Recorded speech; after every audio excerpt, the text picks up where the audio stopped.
ആ കമ്പനിയുടെ ഔട്ട്പുട്ട് ഏറ്റവും ഭംഗിയായി 3 മൈൻഡ് സെറ്റുള്ള എംപ്ലോയീസുകളെയാണ്. എ പ്ലെയർ മൈൻഡ് സെറ്റുള്ള എംപ്ലോയീസ് എന്ന് പറയുമ്പോൾ അവരുടെ വളർച്ചക്കൊപ്പം അവരതിനേക്കാൾ കാണുന്നത് തൻ്റെ കമ്പനി വളരുമ്പോഴാണ് എനിക്കിവിടെ ഒരു സ്പേസ് ഉള്ളത് എന്ന് മനസ്സിലാക്കി ആത്മാർത്ഥമായി വർക്ക് ചെയ്യുന്നത്. അവരൊരു പക്ഷേ ഒരു ഓൺട്രപ്രണർ മൈൻഡ് സെറ്റിൽ വർക്ക് ചെയ്യുന്ന ആളുകളാണ്.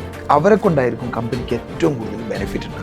ബി പ്ലെയർ മൈൻഡ് സെറ്റുള്ള ചില ആളുകൾ അവർ ആത്മാർത്ഥതയുള്ളവരാണ് ആക്ച്വലി, പക്ഷെ അവരെ സംബന്ധിച്ചിടത്തോളം അവരുടെ കൺസേണിൽ കമ്പനി ഇല്ല. എന്നാൽ ഒരു കമ്പനിയിൽ ഒരു കാരണവശാലും ഉണ്ടാവാൻ പാടില്ലാത്ത മൈൻഡ് സെറ്റുള്ള ആളുകളാണ് സി പ്ലെയർ മൈൻഡ് സെറ്റ് പോലെ. അവർ കമ്പനിക്ക് ഒരു തരത്തിലുള്ള ബെനിഫിറ്റും ഉണ്ടാക്കില്ല എന്ന് മാത്രമല്ല, ബാക്കിയുള്ളവരുടെ മൈൻഡ് സെറ്റിനെ കമ്പനിക്ക് എതിരാക്കാൻ ശ്രമിക്കുന്ന ആളുകളാണ്. പല കമ്പനികളും അതിൻ്റെ ഓപ്പറേഷൻ ലെവലിൽ A to Z ഫൗണ്ടറിൻ്റെ തോട്ട്സിനെ അതേ രീതിയിൽ മനസ്സിലാക്കുന്ന എംപ്ലോയീസ് ഉണ്ടാകുമ്പോഴാണ് ആക്ച്വലി ഒരു കമ്പനി വളരുന്നത്.